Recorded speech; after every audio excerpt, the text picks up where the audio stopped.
तो अस्सलामुअलैकुम नाज़रीन, जेटीवी के प्लेटफॉर्म से मैं हूं सुल्तान और आप देख रहे हैं मेरा डिजिटल चैनल। नाज़रीन, हमेशा से सियासत में ऐसा होता है, कुछ दो और कुछ लोग की सियासत की जाती है। नाज़रीन, जैसा कि आपने माजी में देखा होगा और इन 5-6 रोजों में भी आपने देखा होगा कि इस्लामाबाद की जो कह लें हमारी पार्लियामेंट है, ये कानून साजी करने जा रही थी। कानून साजी करने के लिए 2/3 मेजोरिटी चाहिए थी, जिसकी वजह से ये कानून साजी की जानी थी। लेकिन उसमें कह लें कि जो नंबर गेम है हुकूमत के पास, वो बहुत कम थी। नंबर गेम देखी जाए तो जो इस वक्त मौलाना फजल रहमान साहब के जो नंबर गेम थी, जो 8 उनके वोट थे वो उसमें डलने थे, तो 2/3 मेजोरिटी ये बन जानी थी। लेकिन यहां पर मौलाना फजल रहमान साहब ने क्या किया कि ना इधर वोट डाला ना उधर डाला। लेकिन आज मौलाना फजल रहमान साहब ने असद कैसर साहब के साथ एक मुलाकात की है और कह लें कि हुकूमत को, यानी कि नवाज शरीफ को, शहबाज शरीफ को, हुकूमत के कह लें कि बेंचों पे बैठे हुए लोगों को आज मेरी शर्ट की तरह लाल झंडी दिखा दी है। और कहा यह जाता है कि अब जो है मौलाना फजल रहमान साहब जो है कि पीटीआई के साथ यानी कि ओपोजिशन के साथ मिलकर सियासत करेंगे। नाज़रीन, जैसा कि आपको मालूम है 8 तारीख को एक जलसा हुआ तरीके इंसाफ का। कह लें कि अब ये तरीके इंसाफ जलसा करने जा रही है 21 तारीख को लाहौर में, जिसका कह लें कि अली अमीन गंडापुर ने ऐलान भी किया हुआ था। इन्हीं कह लें कि आज की जो खबरें हैं, आज की जो गुफ्तगू है, उसकी जानिब बढ़ने से पहले, आगे बढ़ने से पहले मेरी रिक्वेस्ट है कि इस चैनल को आप लाइक कर दें, शेयर कर दें, सब्सक्राइब कर दें, वीडियो को ज्यादा से ज्यादा शेयर करें। नाज़रीन, मैं हमेशा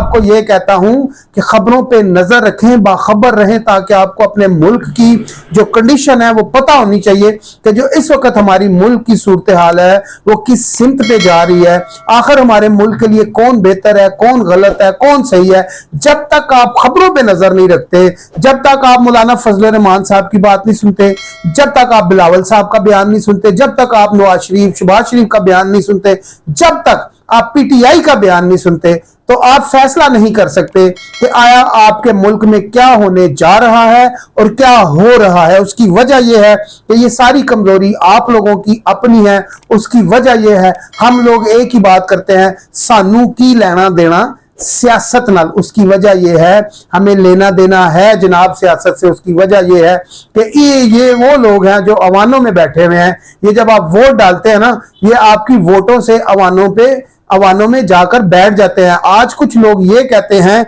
कि जो इस वक्त की जमात है, कह लें कि जो इस वक्त की हुकूमती बेंचों पे बैठे हुए लोग हैं मुस्लिम लीग नून के, कहा यह जाता है, पीटीआई की जानिब से इल्जामात लगाया जाता है कि ये हमारा कह लें कि जो वोट बैंक है वो चोरी करके कह लें कि जो मुस्लिम लीग नून है वो इख्तिदार में आई है। इसी तरह 2018 के अगर हम इलेक्शन की बात करते हैं तो 2018 में जनाब यही हुआ था कि जो मुस्लिम लीग नून का वोट बैंक था, ये कहना है मुस्लिम लीग नून का, लोगों को पता भी होगा, जो लोग खबरों पे नजर रखते हैं वो बाखबर रहते हैं, उनको पता है ये सारी बातों का। तो कह लें कि 2018 का जो इलेक्शन था, मुस्लिम लीग नून के लोग ये कहते हैं उस वक्त इलेक्शन हमारा चुराया गया था। अभी चंद ही रोज पहले कह लें कि जनाब इस वक्त के जो वजीर आजम है जनाब शहबाज शरीफ साहब, उनने कह लें कि एक प्रेस कॉन्फ्रेंस की, एक तकरीर की, उसमें उन्होंने कहा भी कि अगर मैं अपने भाई को माइनस करता, यानी कि शहबाज शरीफ ने कहा अगर मैं नवाज शरीफ को माइनस करता तो 2018 में मैं वजीर आजम बन चुका था, क्योंकि एस्टेब्लिशमेंट की आंख का तारा शहबाज शरीफ था। ये सबको मालूम है। खैर, मुख्तसर आज की जो कह लें कि जो डेवलपमेंट है, आज की जो खबर है, आज की कह लें कि जो इस मुल्क की परेशानी है वो है महंगाई, वो है गुर्बत, वो है हर चीज महंगा हो जाना। लेकिन इसकी तरफ कोई भी नहीं सोच रहा। अगर तरीके इंसाफ की बात करते हैं तो तरीके इंसाफ एक लड़ाई लड़ रही है। वो लड़ाई ये है कि हमें गुलामी पसंद नहीं, हम क्या कोई गुलाम है, हमें क्या कह लेंगे जनाब इमरान खान साहब को बाहर लाना है, इमरान खान साहब को रिहा करवाना है। अच्छा जी, अब जो इनकी जद्दोजहद चल रही है, हमने जी जलसा करना है, हमने इस्लामाबाद में जलसा करना है, हमने लाहौर में जलसा करना है। तो मेरे भाई, आपकी केपीके में अली अमीन गंडापुर साहब हुकूमत है। जब तक आप नहीं चाहते केपीके में, तो मेरा ख्याल है मुस्लिम लीग नून जलसा नहीं कर सकती। तो इसी तरह अब पंजाब में कह लें कि मुस्लिम लीग नून की हुकूमत है, उनकी मर्जी के बगैर आप कह लें कि जलसा नहीं कर सकते।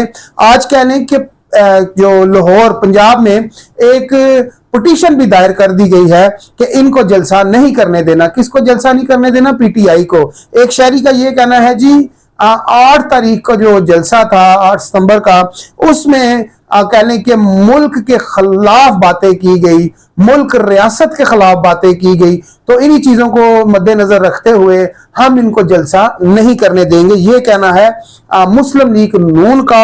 अज़मा बुखारी साहबा का जी ये बयान है। और यहां पर मैं आपको बता दूं कि जो अली अमीन गंडापुर साहब, आपने एक तकरीब रखी ईद मिलादुन नबी के हवाले से, तो उसमें आपने अफगानिस्तान के लोगों को बुलाया। अफगानिस्तान के लोगों ने ये इज्जत हमारी की कि जब हमारा कौमी तराना प्ले हुआ, जब हमारा कौमी तराना पढ़ा जा रहा था, तो इन लोगों ने कौमी तराने के एहतराम में खड़ा होना भी गवारा नहीं समझा।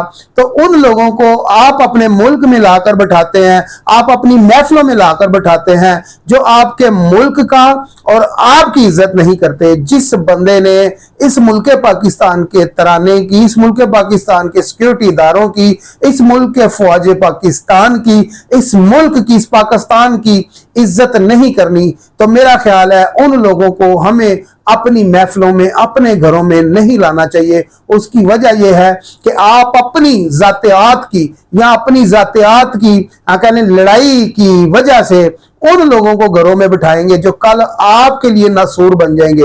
जिस तरह एस्टेब्लिशमेंट को लोग तंजिया कहते हैं कि इमरान खान को आप ही लाए थे ना, इमरान खान अब आपकी कह लें कि पहले आंख का तारा था, अब वो कह लें कि क्या कहना चाहिए मुझे इसके बारे में मैं आगे नहीं ज्यादा जाता। लेकिन मसला यहाँ पर यह है कि अगर आज अपने दुश्मनों को आप अपने घर में लाएंगे अपने ही भाई को मरवाने के लिए या अपने भाई को नीचा दिखाने के लिए, तो फिर मेरा ख्याल है ये जो दुश्मन है जो आज आपके भाई के सर पे चढ़ के नाचने की कोशिश कर रहा है, ये कल अली अमीन गंडापुर साहब आपके सर के ऊपर भी चढ़ के नाचेंगे। जो लोग एंटी स्टैब्लिशमेंट हैं, जो स्टैब्लिशमेंट को नहीं मानते, पाकिस्तान की रिस्पेक्ट इज्जत नहीं करते, मेरा ख्याल है उन लोगों को अपने घर में लाने वाला भी मेरा ख्याल है मुल्क दुश्मन ही होगा। चलो ये गलती आपसे हो गई, लेकिन आइंदा से मेरा ख्याल है अली अमीन गंडापुर को इन चीजों के ऊपर एहतियात करनी चाहिए। अगर अफगानिस्तान वाले हमारे मुल्क पाकिस्तान में रह रहे हैं तो पाकिस्तान ने क्या उनको जगह नहीं दी? क्या पाकिस्तान ने उनको शहरियत नहीं दी? आज भी बहुत सारे ऐसे लोग हैं जो मुल्क पाकिस्तान से बाहर हैं, लेकिन वो कौन से पासपोर्ट पे गए हैं? पाकिस्तान के पासपोर्ट पे गए हैं, ग्रीन पासपोर्ट पे गए हैं। तो मसला यहां पर यह है कि हमारे जो अफगानी भाई हैं उनको जरा भी ये ख्याल नहीं आया कि हम जिनके कौमी तराने के ऊपर नहीं स्टैंड हो रहे या जिनके कौमी तराने का एहतराम इज्जत नहीं कर रहे, तो आखिर उन लोगों के हमारे ऊपर क्या एहसानात हैं। तो उनने तो ये भी नहीं सोचा, तो बीच में बाना क्या डाला कि जी हम वो जो म्यूजिक है बीच में उसकी वजह से तरामन नहीं खड़े हुए। खैर ये तो आने वाला वक्त बताएगा कि आप क्यों नहीं खड़े हुए। आपने तो अभी चंद ही रोज पहले आपके लोगों ने कह लें कि बाहर के मुल्क में हमारा जो कह लें कि सफारती इधर कह लें कि जो एम्बेसी थी वहां पर हमारा जो पाकिस्तानी झंडा भी उन लोगों ने उतार कर पैरों के नीचे रोला और उसको फाड़ा भी। खैर बात करेंगे अली अमीन गंडापुर साहब को इन चीजों के ऊपर सोचना चाहिए कि अगर किसी भी मुल्क के साथ सफारती ताल्लुक आपने कायम करना है तो पहले आपको मेरा ख्याल है रियासत से बात करनी चाहिए। और ये जो कह लें कि जो इस वक्त ये जो मुल्क है इसको चलाने के लिए आप एक सूबे के वजीर आला है, वजीर आजम नहीं है, तो खुदारा मुल्क को मिलजुल कर चलाएं। नाज़रीन यहाँ पर मैं आपको बता दूं कि मुल्क की इस टाइम कोई भी बंदा बात नहीं कर रहा कि महंगाई है, ये है, वो है। हर बंदे को अपनी पड़ी हुई है, मैं कानून साजी कर लूं, मैं इमरान खान साहब को बाहर ले आऊं, मैं इमरान खान साहब को वजीर आजम बना दूं, मैं जनाब कह लें कि काजी फायज ईसा साहब को चीफ जस्टिस बना लूं, कानून में तरमीम कर लूं। लेकिन यहाँ पर अवाम के लिए कोई भी नहीं सोच रहा। हैरत की बात यह है, क्या हमारे मुल्क में ऐसा ही चलता रहेगा? क्या ये सियासतदानों की लड़ाई चलती रहेगी? क्या ये सियासतदानों की लड़ाई में हमेशा से गरीब पिसता रहा है और मजीद पिसता रहेगा? आज मौलाना फजल रहमान साहब ने असद कैसर साहब के साथ जो बैठ के बात की है, मौलाना फजल रहमान को तहफुजात क्या है? मौलाना फजल रहमान साहब ने क्या मांगा था हुकूमत से जो उसको नहीं मिला?